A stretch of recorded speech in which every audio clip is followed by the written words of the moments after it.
बे पर्दा औरत पर अल्लाह का अज़ाब। जैसा कि हमने अक्सर सुना करते हैं कि फलां जगह पर फलां शख्स जिंदा हो गया, उसने मरने के बाद का हाल सुनाया और फिर मर गया।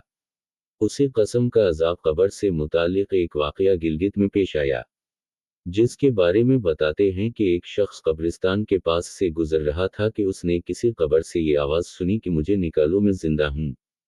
जब एक दो मर्तबा उसने आवाज़ सुनी तो इसने ये समझा कि ये मेरा वहम है, लेकिन जब मुसलसल उसने ये आवाज़ सुनी तो उसको यकीन होने लगा। चुनांचे करीब में एक बस्ती थी। वो शख्स इसमें आया और लोगों को इस आवाज़ के बारे में बताकर कहा कि तुम भी चलो और इस आवाज़ को सुनो। चुनांचे कुछ लोग उसके साथ आए। इन्होंने भी यही आवाज़ सुनी और सबने यकीन कर लिया कि वाकई ये आवाज़ कब्र से आ रही है। अब यकीन होने के बाद उन लोगों को मसला पूछने की फिक्र हुई कि पहले उलमा से ये मसला मालूम करो कि कब्र खोलना जायज़ है या नहीं। चुनांचे वो लोग मोहल्ले की मस्जिद के इमाम साहब के पास गए और उनसे कहा कि इस तरह कब्र से आवाज़ आ रही है और मैयत ये कह रही है कि मुझे कब्र से बाहर निकालो, मैं जिंदा हूँ। इस पर इमाम साहब ने फरमाया, अगर तुम्हें इसके जिंदा होने का यकीन हो गया है तो कब्र को खोल लो और इसको बाहर निकाल लो। चुनांचे ये लोग हिम्मत करके कब्रिस्तान गए और जाकर कब्र खोली। अब जून ही तख्ता हटाया तो देखा अंदर एक औरत बरहना हालत में बैठी हुई है और इसका कफन गल चुका है। फिर लोगों ने कि वो औरत कह रही है, जल्दी से मेरे घर से मेरे कपड़े लाओ, मैं कपड़े पहन कर बाहर निकलूंगी। चुनांचे ये लोग फौरा दौड़कर इसके घर गए और जाकर इसके घर वालों को ये वाकया बताया।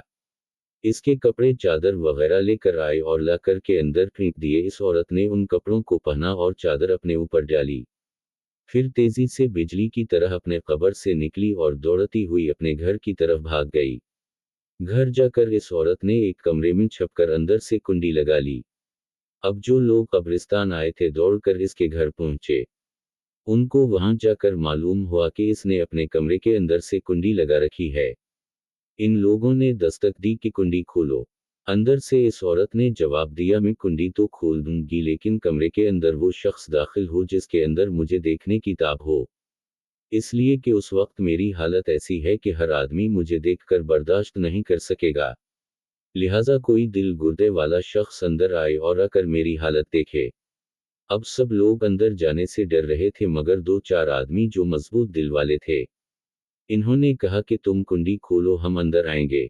इसने कुंडी खोल दी और कुछ लोग अंदर चले गए। लोगों ने अंदर जाकर देखा वो औरत अपने आप को चादर में छुपाए बैठी हुई थी। जब ये लोग अंदर पहुंचे तो इस औरत ने सबसे पहले अपना सर खोला। इन लोगों ने देखा कि इसके सर पर एक भी बाल नहीं, वो बिल्कुल खाली खोपड़ी है।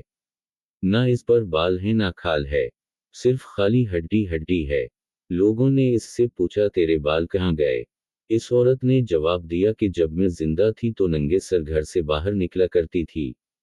फिर मरने के बाद जब मैं कब्र में लाई गई तो फरिश्तों ने मेरा एक एक बाल नोचा और इस नोचने के नतीजे में बाल के साथ खाल भी निकल गई।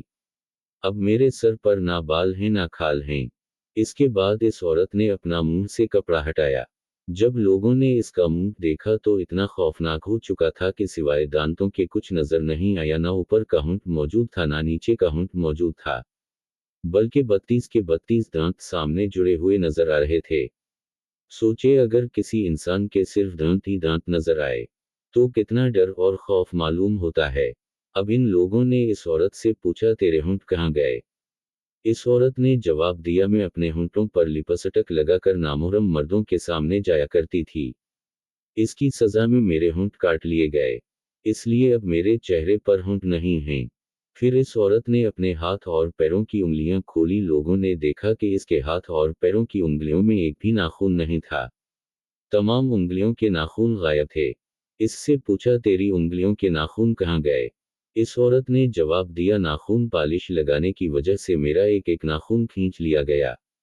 चूंकि मैं ये सारे काम करके घर से बाहर निकला करती थी, इसलिए जैसे ही मैं मरने के बाद कब्र में पहुंची तो मेरे साथ ये मामला किया गया और मुझे ये सजा मिली कि मेरे सर के बाल भी नोच दिए गए, मेरे होंठ भी काट दिए गए और नाखून भी खींच लिए गए। इतनी बातें करने के बाद वो बेहोश हो गई और मुर्दा बेजान हो गई जैसे लाश होती है। चुनाचे इन लोगों ने दोबारा इसको कब्रिस्तान में पहुंचा दिया। मुहतरम ख़वातीन व हज़रात, अल्लाह ताला को ये इबरत दिखानी मकसूद थी कि देखो इस औरत का क्या अंजाम हुआ और इसको कितना हौलनाक अज़ाब दिया गया। बेपर्दा ख़वातीन इस वाक़ये से इबरत ले और इन गुनाहों से तौबा करे जिसकी सज़ा बरोज़ क़यामत बहुत सख्त है।